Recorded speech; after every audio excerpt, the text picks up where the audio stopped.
सबसे पहले अंतर है कि गुरु में कोई जाति विशेष होती है, कोई संप्रदाय होता है, कोई एक भिन्न बात होती है, लेकिन सदगुरु समुद्र की तरह होता है, उसमें सब कुछ होता है। ये बेटी आई है क्या? अभी हम देख रहे हैं। बोलो बेटा, खुश रहो। देखिए, सदगुरु के पास जाति नहीं होती। एक बार बैनर लगाने या बनवाने गए अटल जी, जो साथ में रहते, कोई भेषधारी, अब हम जीवंत कहें कि ज्वलंत कहें, आप बोलेंगे, कहा कि कैसे गुरु जी हैं जी, इनके तो हथवा से जो तीरिया दिखाई दे रहे, इसमें तीनों दिखाया जा रहा है, हिंदू को, मुस्लिम को, सिख को, ईसाई को, ही कौन गुरु जी है? ये तो लग रहा है इस्लामों को लेकर चल रहे हैं का? अरे सदगुरु का मतलब जैसे गंगा, सदगुरु, गगन, धरा, भगवान, ऐसा होता है ना। उनकी जाति नहीं होती, जल की जाति होती है, भगवान की जाति होती है, नहीं ना, सूर्य की जाति होती है। उसी तरह सदगुरु की जाति नहीं होती है, उसमें सभी समाहित होते हैं। गंगा जी हिंदू को स्नान करने के लिए आज्ञा देगी और मुस्लिम को रोकेगी? नहीं। ईसाई से कहेंगे तुम मत मेरे पास स्नान करने आओ, रोकेंगे? नहीं। सूर्य भगवान जब रोशनी देंगे तो मस्जिद पर देंगे और मंदिर पर नहीं देंगे, मंदिर पर देंगे और चर्च पर छोड़ देंगे? नहीं ना। उस तरह से सदगुरु तो ऐसा ही होना चाहिए ना, इतनी विशाल हृदय हो कि जिसमें सभी लोग समाहित हो। सच्चाई है पुण्य आत्माएं जो सनातन धर्म वाले प्रचार करते हैं ना, तो सनातन में तनातनी हो गया, सनातनी नहीं रह गया, तनातनी आपस में लड़ते हैं लोग।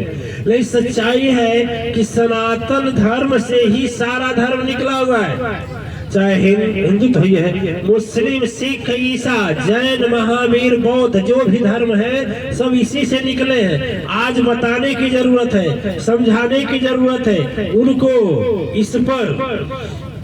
इस पर संकेत करके और बताना है कि हम और तुम एक है, एक ही वृक्ष के हम लोग डाल हैं, समझ अलग है। पुण्य आत्माएं तो सदगुरु ऐसा होना चाहिए, सदगुरु का स्वभाव ऐसा होना चाहिए, सदगुरु का हृदय ऐसा होना चाहिए कि उसका सारा स्वभाव गंगा की तरह, सूर्य की तरह। अच्छा, हवा भी देखिए, हवा, ऑक्सीजन कभी रोकता है क्या? सांस रोकता है कि तुम हिंदू हो तभी लो? नहीं ना। कभी आग बोलती है क्या कि हिंदू हमको अग्नि देवता मानते हैं तो हम तुमको अग्नि अपनी ऊर्जा देंगे, लेकिन ईसाई को नहीं देंगे? ऐसा कहते हैं? क्यों नहीं कहते? ये फूल है, ये फूल कभी मना करेगा? ईसाई के हाथ में नहीं महकेगा, हिंदू के हाथ में महकेगा।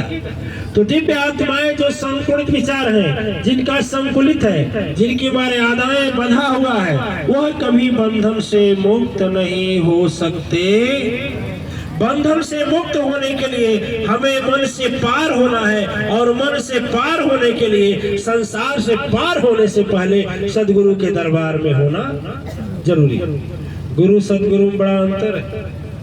एक शांतिकेत राजा थे, शांतिकेत राजा, थोड़ा रामायण से सुना दे आपको घटना। शांतिकेत राजा थे, शांतिकेत राजा जा रहे थे, बीच में नारद जी आ गए। नारद जी को जानते हैं, नाम सुने ना, ब्रह्मपुत्र नारद जी। नारद जी आ गए रास्ते में। नारद जी बोले कहाँ जा रहे भाई? बोले अरे मैं नहीं जानते, सुमेर पर्वत पर सारे ऋषि मनीषी इकट्ठा हो रहे हैं, वहीं हम जा रहे हैं। और फिर तो कहते क्या? जा रहा हूँ। करे संत आदमी है, आप भी राजा है, जानते हैं ना, शांति के राजा है आप, और राजा है, जा रहे हैं। एक काम करिएगा, सब कुछ करिएगा, लेकिन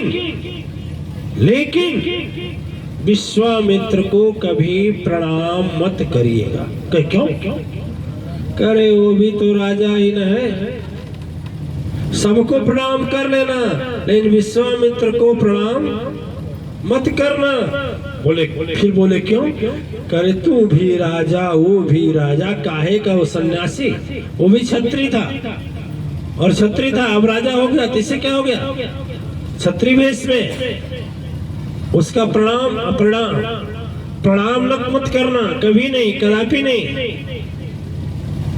हृदय का अभिमान जग गया, हृदय का अभिमान जगा कि सही है, अब राजा, हम भी राजा, वो भी प्रणाम करें, सही बात है।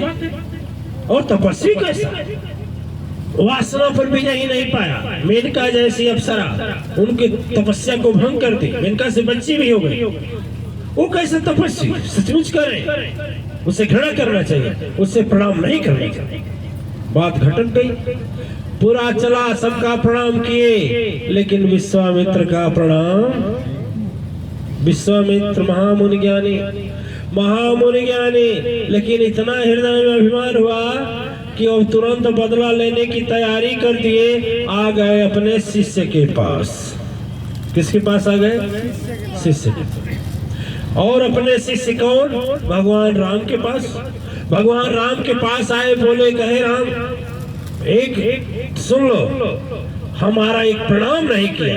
अब देखिए किस सदगुरु में आएंगे जो प्रणाम करने के लिए नाराज हो रहे हैं। वो क्या है? दृष्टांत बताता है कि वो बोले कि मेरा प्रणाम नहीं किया है। भगवान राम कहे कि रखहूं बान मैं तजिए सुनो, रखहूं बान मैं तजी सुनो, रघुकुल की यह रीति, वचन न बदले कभी प्रभु, रहे चरण से प्रीत, जो मस्तक झुका नहीं गुरु चरणों में। ध्यान दीजिए एक शब्द पर, भगवान राम बोल रहे हैं, जो मस्तक झुका नहीं गुरु चरणों में, उसका जीवन में रहने का अधिकार नहीं, दरबार से खाली न जाए गुरुवर, दरबार से खाली न जाए गुरुवर, राम की सच्चे एतबार यही, कल सूरज अस्त होने से पहले सचमुच उसको मैं मारूंगा, काल कराल भी बचाने आवे उसको भी रणभूमि में पछाड़ूंगा, होगी सत्य धर्म की विजय, हे नाथ कह मैं देता हो, और सदगुरु के चरण में जो शीश न झुका उसको जिंदा रहने न देता। बोली साचे दरबार की प्रतिज्ञा हो गया, प्रतिज्ञा तो हो गया, खबर मच गई, खबर फैल गई। अब शांतिकेत महाराज को पता लगा, अरे बाप रे, अरे बाप रे, अब तो मार जाएंगे। कब मारेंगे? कल मारेंगे, और फिर सूर्यास्त के पहले। ठीक है, आप लोग सोचिए, यदि आदमी के चाहे हम लोग के जीवन पता लगे कल शाम तक मर जाना है तो कैसा इच्छा करेगा? कुछ घबराहट होगी कि नहीं? और तो शांतिकेत राजा लगे घूमने, नारद जी को लोग खोजना, नारद जी का पते नहीं। कहे नारद जी कैसे थे? बिना खोजे मिल गए, अब खोजने पर मिलते ही नहीं। ये कैसे गुरु बाबा, कैसे गुरु बाबा सलाह बताए, हत्तेरी गुरु का खोजते जा रहे थे। किसी तरह से नारद जी आ गए। नारद जी आए तो शांतिकेत राजा बोले, अरे हमको मार डालेगा। का मार डालेगा तो हम क्या करें? मरो, दुनिया में कौन जीने है, सबको तो मरना ही। कब बस यही हो गया, आप वही बताए जाकर प्रणाम मत करना। तो कहे कौन मार रहा? कहा भगवान राम ही मारने तो भगवान खाते बढ़ जाएगा, सदगति हो जाएगा। चल करे महाराज यही सलाह देंगे, गुरु होकर कहे मैं गुरु हूँ, सदगुरु थोड़े हो, जाओ। फिर क्या हुआ? पीछे पड़ गए। कह रहे महाराज अच्छा रोक आ रहा है, देख एक गुफा दिखाई दे रहा है ना, यहाँ लो, रोक जाओ, गुफा में रो, गुफा के सामने रो, गुफा के सामने रो। जब गए गुफा के सामने रोने लगे, अंदर अंजनी मैया, अंजनी मना मतलब भगवान हनुमान की माँ। कौन बोला? माँ। नहीं जानते हैं? माता है? अरे अंजनी पुत्र पवन सुत नामा, सुने नहीं सुने? अरे अंजनी मैंने हनुमान जी की मैया तपस्या कर रही थी और जब वहां रोने लगा तो माँ बाहर निकली, बोली क्या है बताओ? कहा मैया कल हमें कोई मार डालेगा, शरणागत की रक्षा कीजिए। गिर गए चरणों में गिरे, और जब चरणों में गिरे तो मैया बोले ठीक है चल अंदर चल। भगवान राम शपथ लिए थे, लेकिन हनुमान जी से एक ही बात कहते थे रोज कि हमसे कुछ मांगा नहीं हनुमान, कुछ मांग लो। बोले क्या मांगे भगवान? सब कुछ है। क्या मांगे भगवान? सब कुछ है। कुछ है, ठीक है। अंजनी माता रोज हनुमान अंजनी माता से कहते थे मैया आप मुझसे कुछ नहीं मांगे, कुछ तुम मांग लीजिए। हनुमान जी बोले, अंजनी मैया बोलते थे क्या मांगोगे? चलो कुछ नहीं, कुछ नहीं। समय बीत गया। उस दिन हनुमान जी जब आए, उनको तो शांति केत को तो अंदर छिपाई थी माँ। हनुमान जी आए, पैर छुए, रोज के भांति प्रणाम किए, और एक ही शब्द जो रोज कहते थे उस दिन भी कहे, हाथ जोड़ विनती करो सुन ले माता मोर, कुछ आज मांगहु मातेश्वरी, इच्छा पूरी कर दे मोर। रोज यही मंत्र की तरफ पढ़ते थे हनुमान जी और यही बताते थे। तो उस दिन भी यही कहे हनुमत कम को, मैं एक आदमी को क्या किया हूं?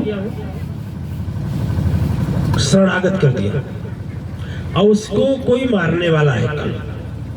तुम यही करो कि उसको बचा। अब इनको भी ताव यह आ गया कि जो